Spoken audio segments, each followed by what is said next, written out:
राधे कृष्ण। अथ चतुर्थ अध्याय। श्री देवी बोली, कहाँ तो तुम मंदभाग्य और कहाँ यह मेरा अद्भुत रूप। तो भी भक्ति वत्सलता से तुमको मैंने यह अपना रूप दिखाया है। वेद अध्ययन, योग, दान, तप, यज्ञ से यह मेरा रूप नहीं दिखता। इसमें मेरी केवल कृपा ही कारण है। अब उसी प्रकृत विषय को श्रवण करो जो परमात्मा उपाधि योग से जीवता को प्राप्त और कर्ति आदि पद से व्यवहार किया जाता है। धर्म अधर्म के कारण अनेक प्रकार की क्रिया करता है और यह जीव अनेक योनियों को प्राप्त होकर सुख दुख भोगता है।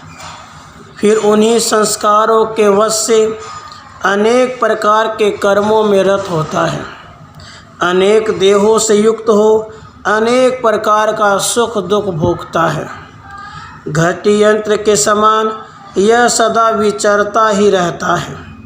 इसको कोई विश्राम नहीं मिलता। आज तक अनेक सृष्टि पहले हुई पर इसका विराम नहीं हुआ।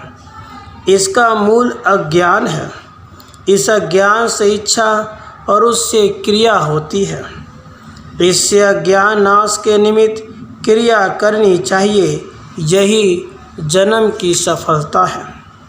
जो अज्ञान नाश किया जाए, पुरुषार्थ की समाप्ति, जीवन मुक्त की दशा की प्राप्ति और अज्ञान नाश में एक विद्या ही समर्थ है। हे पर्वतराज, अज्ञान से उत्पन्न कर्म अज्ञान से उत्पन्न हुए कर्म के नाश में समर्थ नहीं है। कारण कि इन दोनों का परस्पर विरोध नहीं है। कर्म द्वारा अज्ञान के नाश की आशा नहीं करना चाहिए। कारण कि यह अनर्थ के देने वाले कर्म बारंबार प्रकट होते हैं। फिर राग और फिर द्वेष, इससे ही अनर्थ होता है। इस कारण सब प्रयत्न से मनुष्य को ज्ञान संपादन करना चाहिए और कर्म को ही सदा करना आवश्यक कहा है। ज्ञान से ही मुक्ति होती है और इनका समुच्चय इस प्रकार है कि ज्ञान के होने में कर्म सदा सहायक है। इस प्रकार इस विषय में कोई कहते हैं, इस भांति से विरोध संभव नहीं होता। कारण कि ज्ञान से हृदय की गांठ खुलती है और हृदय की ग्रंथि में कर्म स्थित होते हैं। जहाँ ज्ञान के आगे कर्म की भावना हो वहाँ ज्ञान कर्म का समुच्चय कहना चाहिए। इस कारण उन ज्ञान और कर्म का तम और प्रकाश के समान एक साथ विरोध नहीं संभव हो सकता। इस कारण यदि ज्ञान उत्पन्न न हो तो याव जीव कर्मानुष्ठान करता रहे। हे महामते, इस कारण जितने वैदिक कर्म हैं वह सब चित्त शुद्धि के निमित्त हैं। उनको यत्न पूर्वक करना चाहिए। चित्त शुद्धि होने से ज्ञान प्राप्त होगा और वो ज्ञानी होगा। सम अंतर इंद्रिय का निग्रह, दम बाह्य इंद्रियों का निग्रह, तितिक्षा शीत उष्ण आदि का सहना, वैराग्य, दोनों लोकों के फल में विराग और अंतःकरण की शुद्धि, जब तक यह प्राप्त न हो तब तक कर्म करता रहे। फिर कर्म करने की आवश्यकता नहीं है। ज्ञान होने पर सब कुछ त्याग आत्मवान गुरु का आश्रय करें।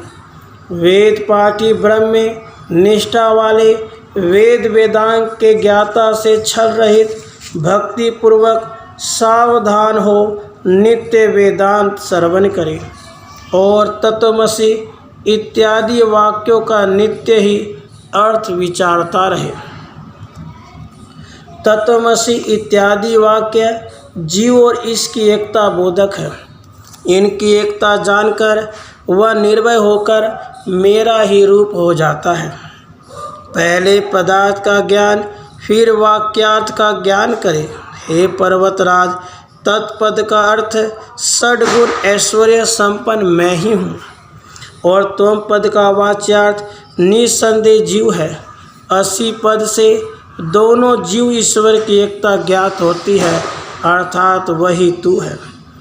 यदि कहो कि अत्यंत विरुद्ध धर्म वाले जीव ईश्वर की एकता किस प्रकार हो सकती है, तो भाग लक्षणा से कहते हैं। आशय यह है कि जब वाच्यार्थ विरुद्ध होने से दोनों की एकता न घटे तो उसमें लक्षणा करनी चाहिए। जीव के असर्वगत्व और परिच्छिन्नत्व आदि निकृष्ट धर्म है। ईश्वर की सर्वगता व्यापक आदि उत्कृष्ट धर्म है। तब इनका अभेद कैसे हो, इस पर श्रुति सम तत्व पद की लक्षणा करनी चाहिए। किस अर्थ में लक्षणा करनी चाहिए? तब कहते हैं कि चिन्ह मात्र में लक्षणा होती है। सर्वज्ञत्व आदि विशिष्ट ब्रह्म चैतन्य ईश्वर है। असर्वज्ञत्व आदि विशिष्ट ब्रह्म चैतन्य जीव है। इनमें दोनों धर्म छोड़कर चिन्ह मात्र भाग्यात्मक लक्षणा से ग्रहण करना। इस प्रकार लक्षणा से दोनों की एकता होगी। अपने अभेद से इनकी एकता का ज्ञान होने से अद्वय होगा, यह इसका महाफल है। वही यह देवदत्त है। इस वाक्य से तत्काल विशिष्ट देवदत्त का इस काल विशिष्ट देवगत से भेद होने पर भी विशिष्ट रूप दोनों धर्म के त्याग से अविरुद्ध व्यक्ति के भाग त्याग लक्षणा से ग्रहण कर अभेद किया जाता है। इसी प्रकार लक्षणा ग्रहण की है। इस अनुभव से स्थूल आदि भेद रहित हो यह ब्रह्म भाव को प्राप्त होता है। पंचीकृत महाभूत से ही यह स्थूल देह प्रकट हुआ है। यह भोग का स्थान, जरा व्याधि और सब कर्मों से युक्त है। यह मिथ्या भी है, परंतु माया से सत्य सा दिखता है। हे पर्वतराज, यह मेरे आत्मा की स्थूल उपाधि है। ज्ञान कर्मेंद्रिय से युक्त, प्राण पंचक से संयुक्त तथा मन बुद्धि से युक्त देह सूक्ष्म उपाधि है। अपंचीकृत भूतों से प्रकट यह आत्मा का सूक्ष्म देह है। यह अंतःकरण की सुख दुख आदि अवयवबोधक दूसरी उपाधि है।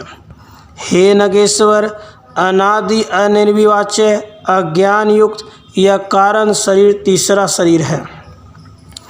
इन स्थूल सूक्ष्म कारण उपाधियों के लीन होने में केवल आत्मा अवशेष रहता है। इन तीनों देहों में अन्नमय, प्राणमय, मनोमय, विज्ञानमय, आनंदमय यह पांच कोश सदा अंतर स्थित रहते हैं। इन पंचकोश के त्याग में ब्रह्म में प्रतिष्ठा प्राप्त होती है, जो नेति नेति इत्यादि वाक्यों में मेरा रूप कहा जाता है। यह ब्रह्म रूप न कभी उत्पन्न होता है, न मरता है, न कभी होने वाला है, न कभी हुआ है।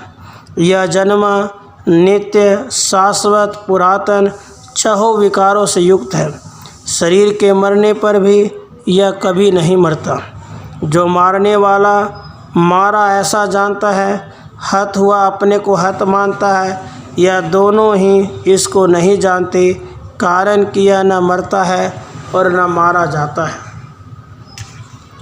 नासिका के अभ्यंतर फिरने वाले प्राण अपान को समान कर विषय आदि को होकर भी इस प्राणी के हृदय रूपी गुहा में स्थित रहता है।